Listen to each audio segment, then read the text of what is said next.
Welcome to episode number 106 of the Beyond Social Media Show, the podcast for advertising, public relations, and communications professionals. We're recording live on Google Hangouts on Air on August 1, 2015. We always start off with the worst stories of the week, and BL always has the honors to start off with the worst stories of the week. So, BL, what was the worst story of the week? Well, clearly the worst story of the week was CecilTheLion's Murderer, the dentist Palmer. And what I found fascinating about it was the social media storm. And I think Jimmy Kimmel really nailed it because he broke up during his show when he said, "Is it that difficult for you to get an erection? If so, we have a pill for that." And, he also suggested that instead of turning this conversation into a witch hunt, which it's quite possible it has become, where people are suggesting skinning him, and I'd frankly like a run at him to do a couple root canals on him, that people contribute to the wildlife preservation group that had previously been tracking the lion. And we'll have the link in the show notes, But I think the good news is that his PR firm quit. They just couldn't handle it. It was the J. Austin group, and Wednesday afternoon they issued this bizarre statement basically saying their work was finished. And what they said was, really doesn't make any more sense than most of the Google announcements that were made this week. Yesterday, another PR firm asked to help distribute Dr. Palmer's statement. Having completed that task, we've ended our work on this issue. Okay, that story came from Radar Online.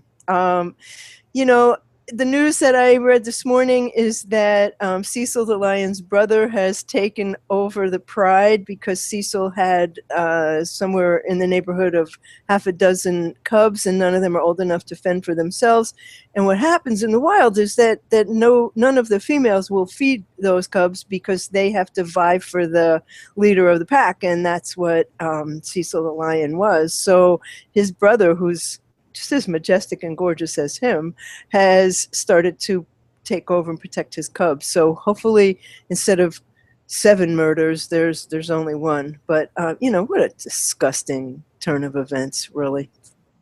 Yeah, well, this the dentist actually is from Minnesota, so there's been a lot of local coverage of this story, and you're right, it has turned into a witch hunt, a virtual witch hunt online, but also there are people camping out at his dentistry and protesting outside his dentistry.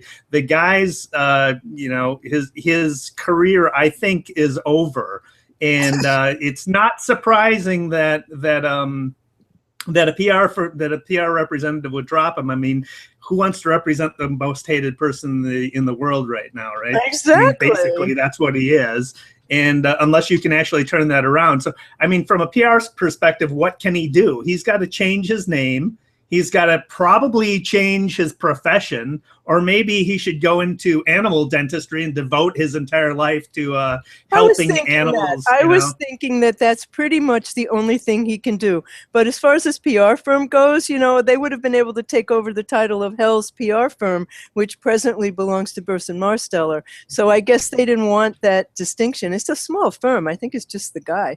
But, that was what I was thinking. The only thing the guy can really do is say, I see what I did. I really screwed up. I'm going to devote my life to taking care of animals, and I'm opening a dentistry practice for lions. I mean, what else can he do that anybody would forgive him for? Yeah.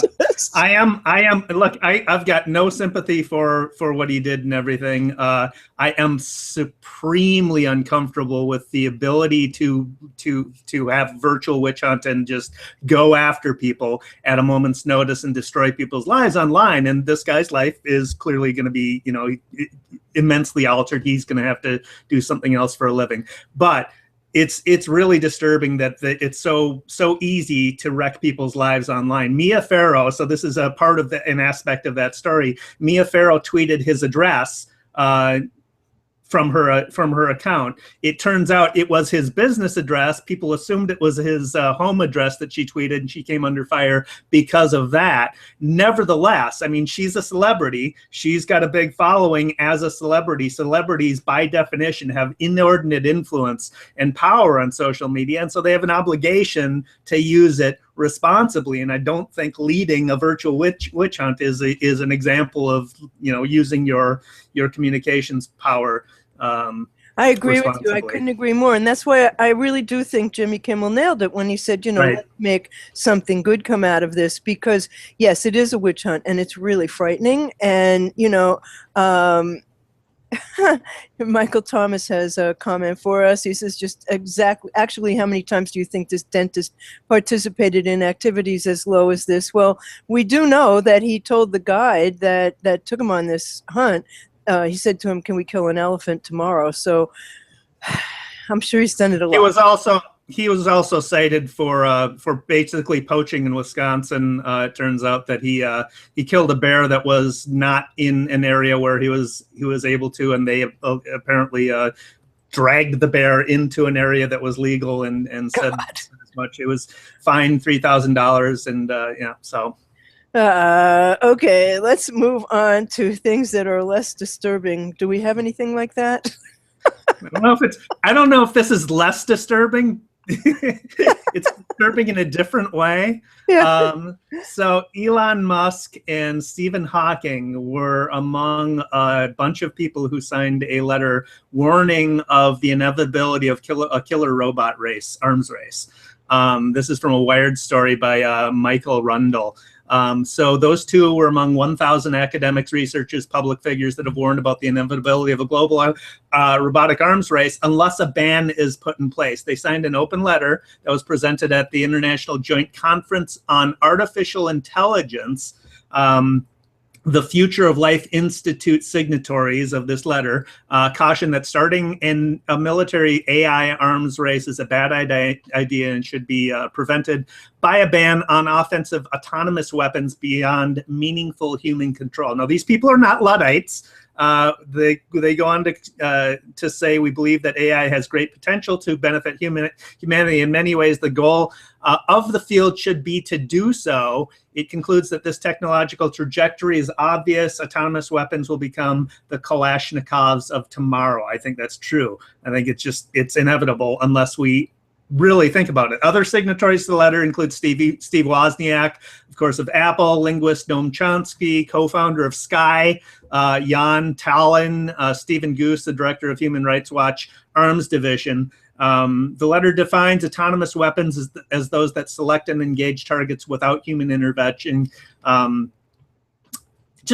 Innovation is accelerating like never before. The Toffers called it future shock, right? We're the first generation of human beings to have the ability, literal ability, to influence our own evolution. So just the fact that there's so much innovation occurring, we need to take some time. It's imperative to give serious consideration to the negative effects of technology and consider the policies to mitigate them. So this is a good first step in that direction, but I think it applies to a lot of different technological innovations that are occurring as well.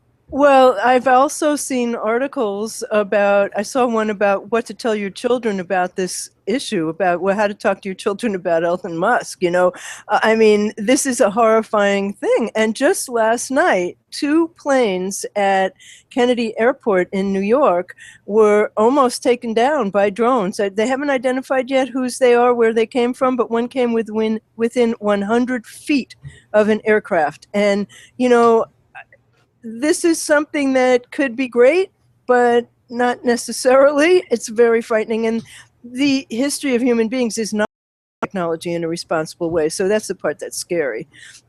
Just Ray Hill says he's glad to see Comment Tracker working. Yeah, me too. We'll see how long it lasts. So the other thing that happened this week, and this has both good and bad news, the Google Plus's dead chorus is absolutely deafening, but it's also absolutely wrong. And Mike Elgin had a story about it saying, here's why it's wrong, and everybody's listening to this parrot journalism. And I have said this as well. People who write about this invariably are people who do not use it. And the people who talk about Google Plus as a Facebook killer, do not understand Google Plus, period. I mean, Google Plus was never intended as a Facebook killer. Google Plus was intended as a way to gather data from us while we were working online in Google products. And what came out of it that was so terrific is the connection between Hangouts, as we're using now, and YouTube, and communities and circles.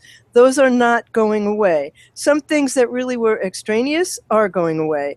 And some things that maybe should have stuck around are going away. Google sucks at marketing. They haven't explained this well. They haven't explained what they're talking about now. They just don't know how to explain anything, although there are tens of thousands of pages of explanation of how to use Google Plus by Google and videos and all that. And it all makes it sound far more complicated than it is. So Google is at fault, big time at fault. But there are still a few million of us who are in here every day. There are still many of us who use Hangouts for paid private consulting, for webinars, for the kinds of broadcasts we're doing now. This platform has a lot going for it, and it doesn't need to kill Facebook. Facebook is its own thing, and it's not going away anytime soon. It's all, there's room.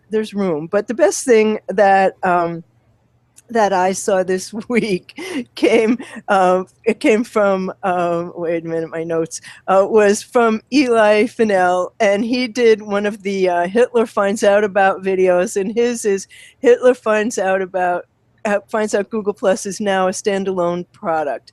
And he said, this is merely a bit of satire to get people laughing and thinking. And he has in it, which had me just, snorting with laughter, he has in it some inside jokes that those of us who are on here every day will understand. He makes fun of Ronnie Binzer, who's, the king of Hangouts. And he has some real, you have to watch this, really. But just a comment, because they're working, from Andrew Hatchett, says it's human nature to first use technology in the worst possible way and then find a good way to use it. I'm not sure I agree with that. Maybe sometimes, I think there's always going to be both. And now your comment won't go away. Isn't that cute?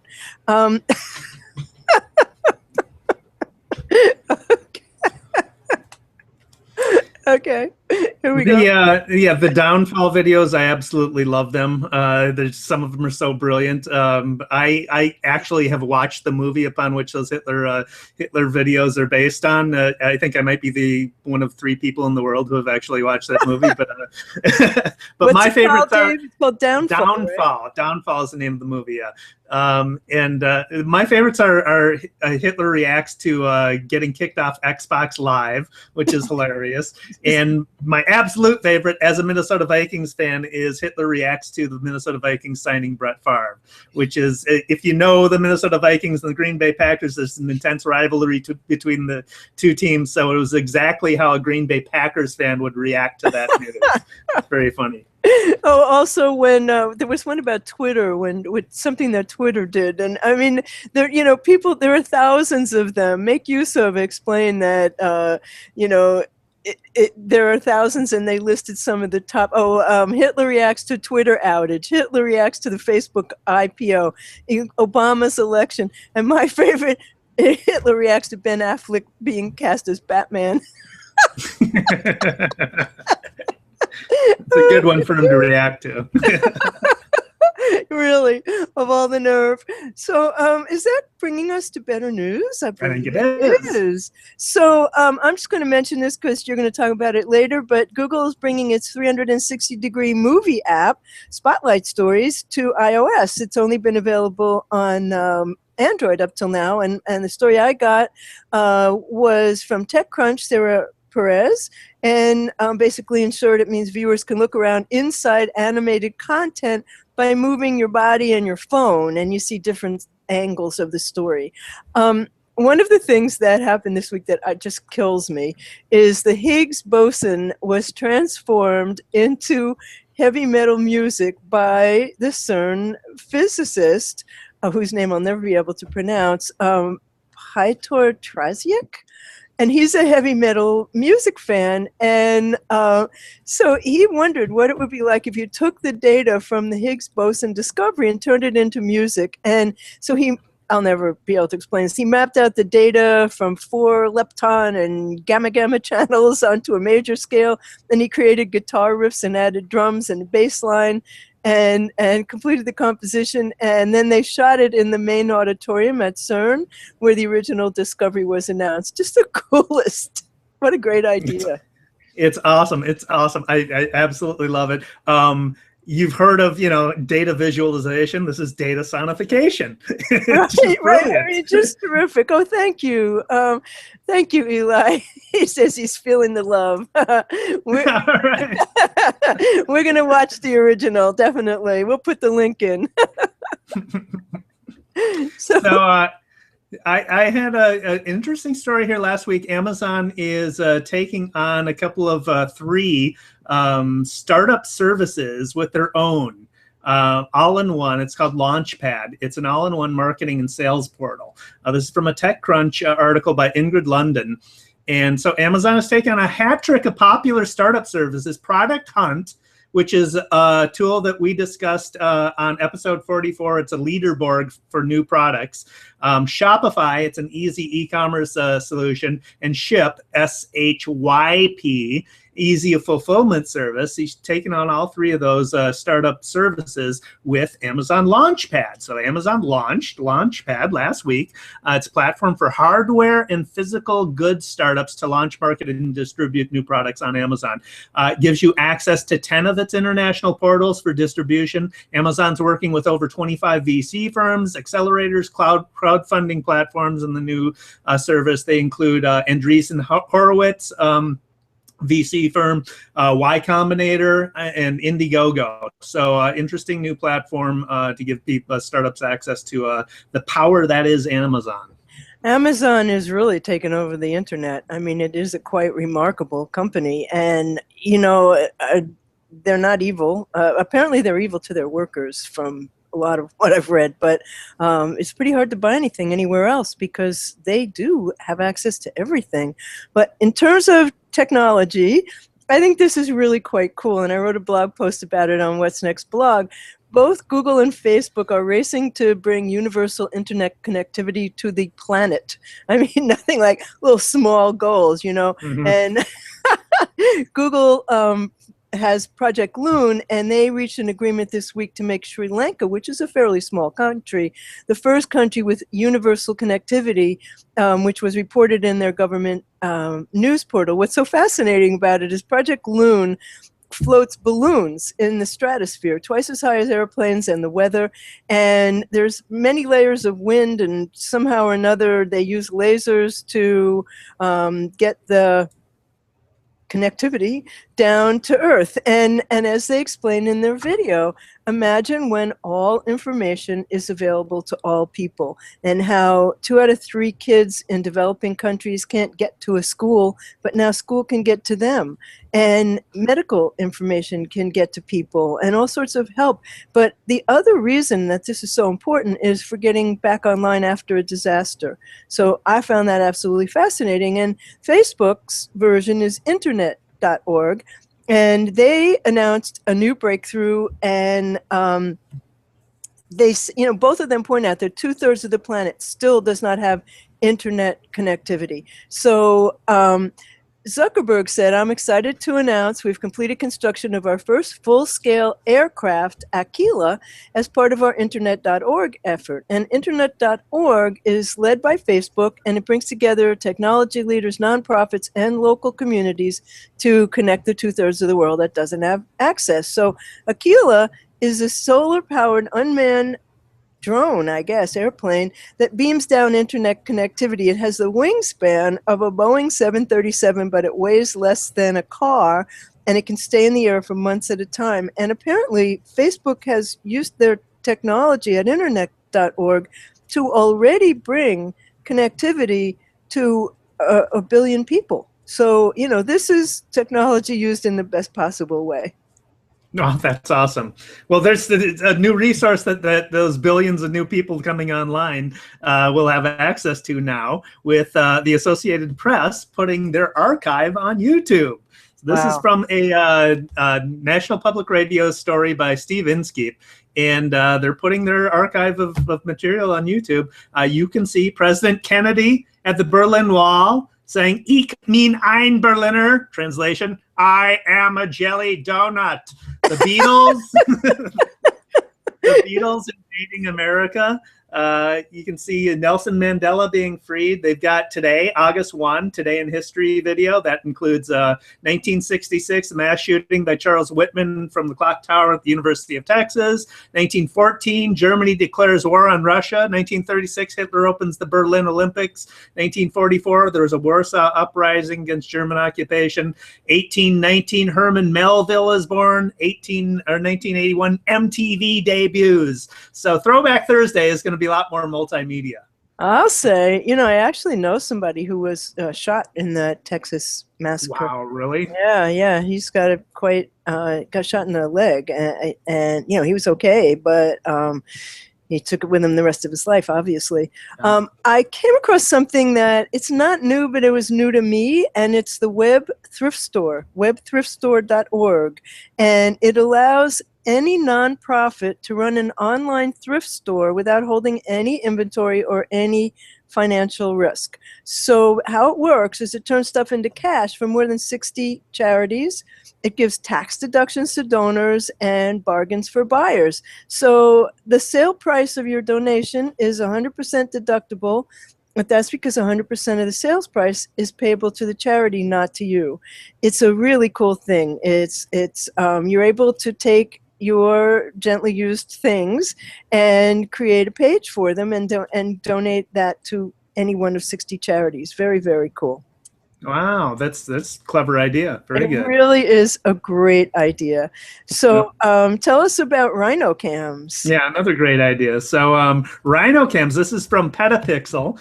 Michael Zhang is the writer. A team of British conservationists have created a system to help stop poaching of rhinoceros horns. So it combines GPS tagging with heart rate monitoring and camera implants in the rhino's horns. It's called Real-Time Anti-Poaching Intelligent Device.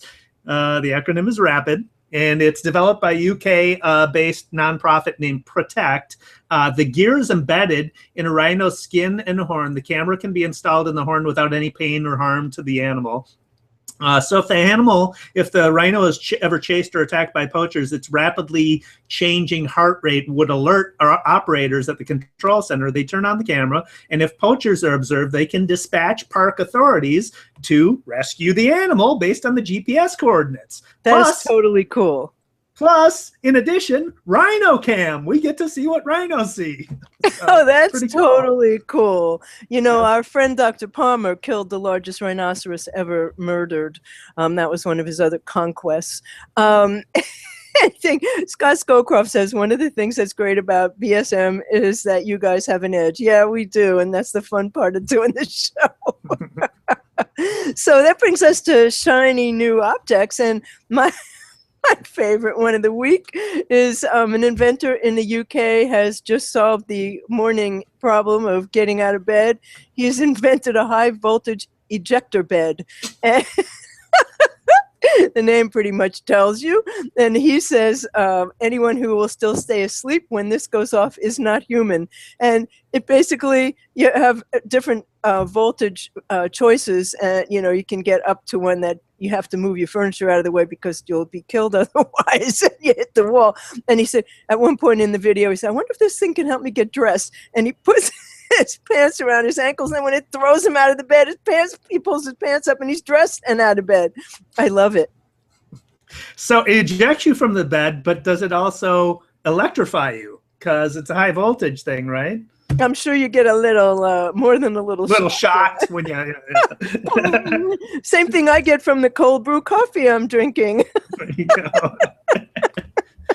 So my shiny new thing, you mentioned Google Spotlight Stories. So they have a new app. It has been on Android, but now it comes to iOS. And in it, you get 4 short 360 movies. You have to download the app, and then you have to download the movies themselves. So there's a file you need to download.